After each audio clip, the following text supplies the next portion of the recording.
Hey everyone, thank you so much for joining us for this extended interview with Marilyn, who is going to talk to us about how to make long-term travel more affordable. Hey Marilyn! Hello Debbie, thank you for having me. I am so happy that you can join us for this. Now, can you tell us a little bit more about how you and Matt were able to create and afford long-term travel? Absolutely. We first started traveling, long-term traveling, in October of 2014. And we actually started with teaching English abroad. We taught English in Thailand, South Korea, and a little bit of Vietnam. And now we actually teach English online. Although a lot of people kind of seem to think that when you travel abroad for months and years or whatever, there's no way you're saving any money. There's no way that you're able to afford this. How are you doing this? Do you even work? I mean, there's just so many questions and concerns, I guess, that people have about the way that we live. And, I think it's really important for me to clarify that we aren't totally broke and we also aren't completely rich. So now, when you are traveling long term, how are you able to afford accommodations? Yes, accommodation is a very important thing because you need to live somewhere. So for our main way of accommodation is Airbnb. We look for places that will accept us for longer than a few weeks. Sometimes we'll stay in places for a couple of days, maybe even one night. But then when we long-term travel, we like to look at places for a month or 2 months or even longer, depending. So Airbnb is definitely an awesome option for that. We also look at couch surfing. This is definitely a huge, great thing for saving money because couch surfing is a service where you just go on and you look where people are kind of donating their couches to you for you to sleep on. And you just go and you sleep there for free. There's no strings attached or anything. You just go for free and you make a new friend. And it's a great way to see certain cities and stuff. And, we've done that a few times and it's been great. I guess that's more for short term, but there have been people who do it long term. So it's definitely a possibility. And, we also find our apartments when we stay in places for months and months. We find those, honestly, on Facebook. And we find them through jobs that are offered to us. We find them through services when we go to certain countries. Like, for example, we live in the Czech Republic right now. And we found our apartment through a visa/apartment searching company. They helped us, get our visas, which was key, and also find our apartment. And it's relatively cheap and it's in our price range and it's in a location that we love. And we would have never found it without them. So yeah, there's lots of services like that around the world. I love that how you guys are really thinking outside of the box when it comes to different types of accommodations. Now, what about the destinations that you and Matt choose to live in? How are you able to afford each of the different destinations that you go to? We tend to look for places that we know that we can afford. For example, we know we can't really afford Paris right now in France because I know it's an insane expenditure. It really is. So we look at cheaper destinations. We do a lot of research and we found things like Thailand and Vietnam and even the Czech Republic, where all these places that we've lived that are magical, but they're all really cheap, especially in comparison to places like Paris and even New York, which was very expensive since we're from there. We know to, make sure that it's relatively easy to get visas because some countries can be a pain in the butt with that.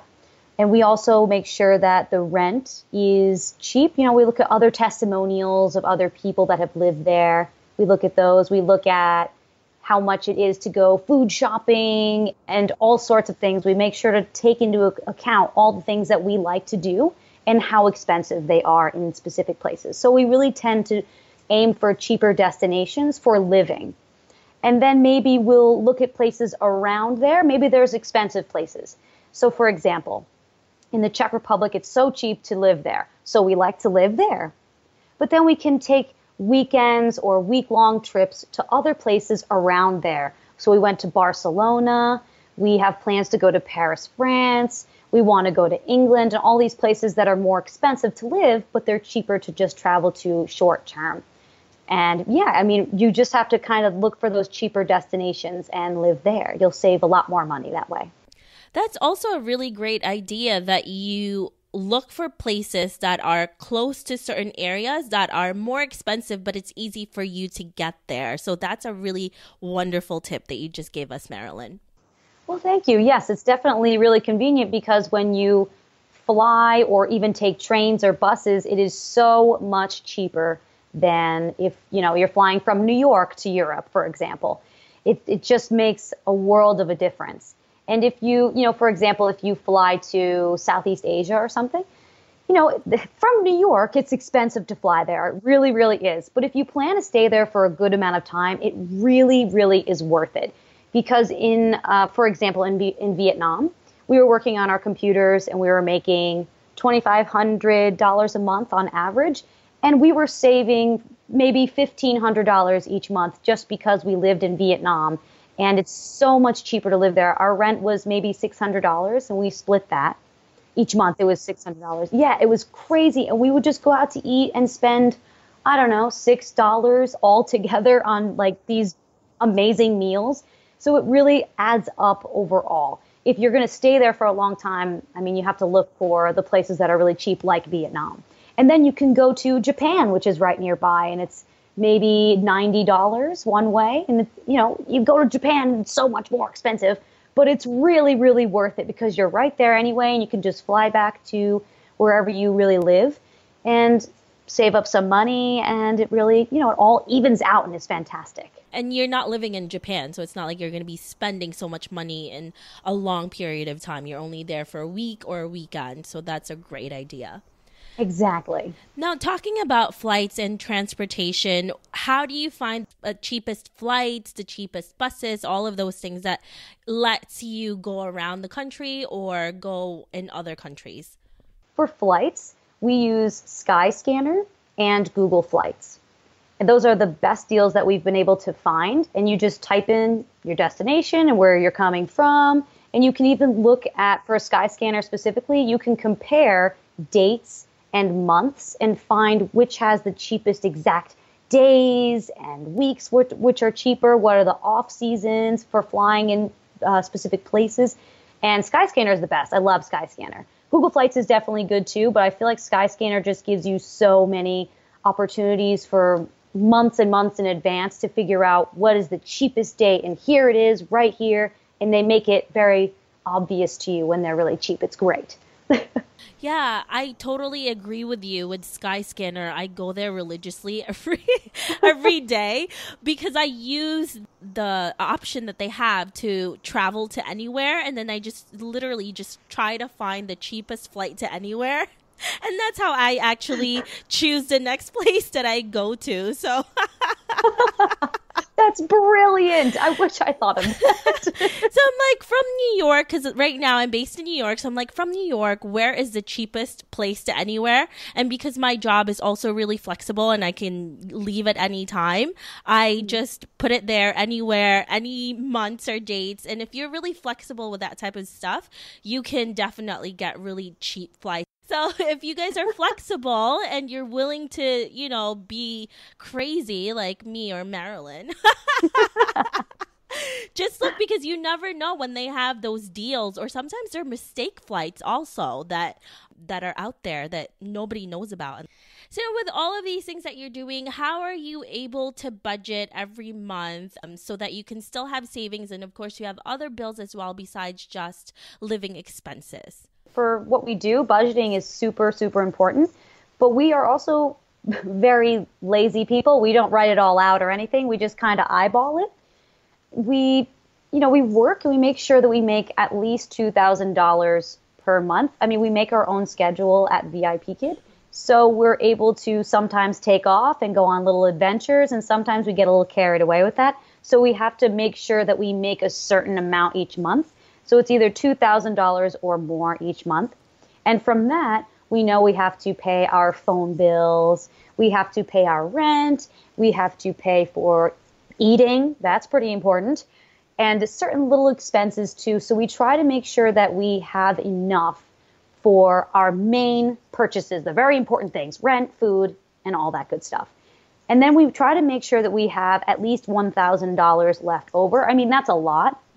But where we live, especially like in the Czech Republic, it's totally doable.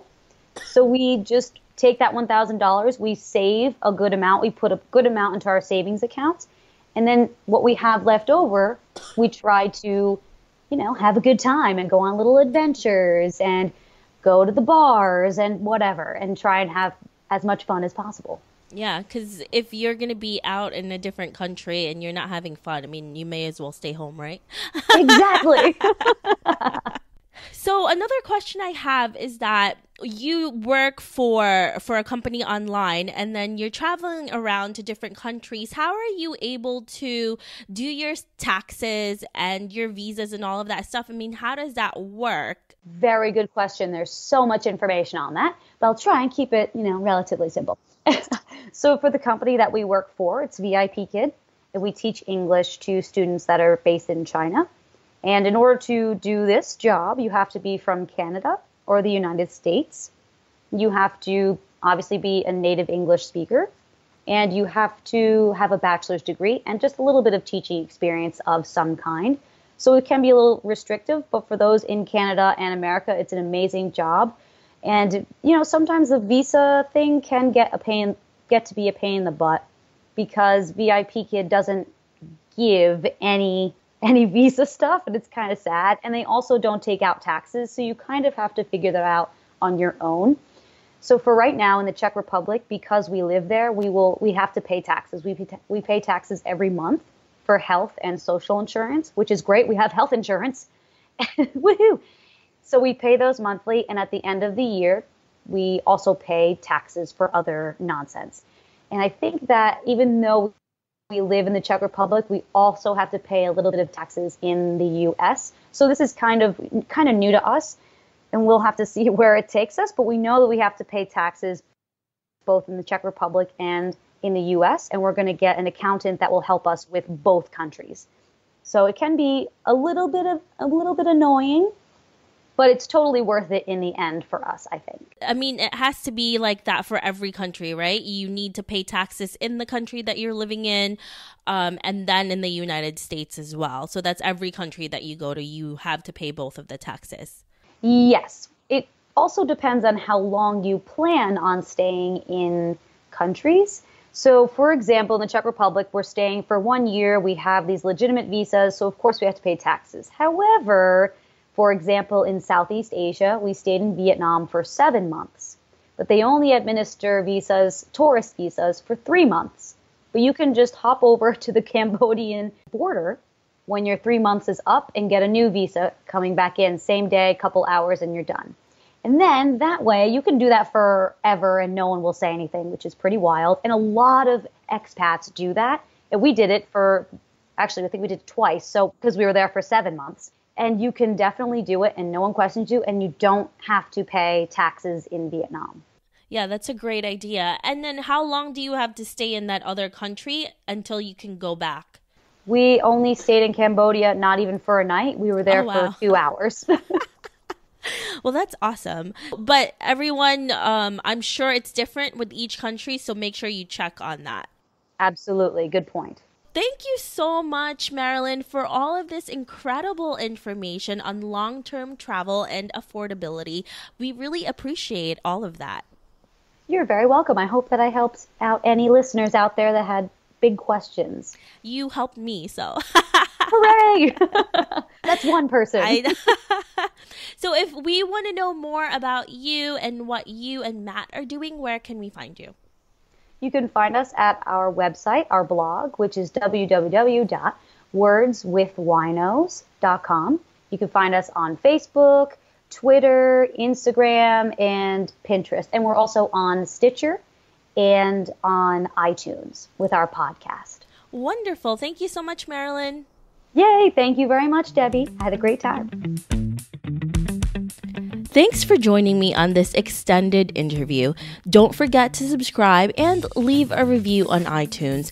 We can also chat some more on Facebook at The OB Live. I'll talk to you soon.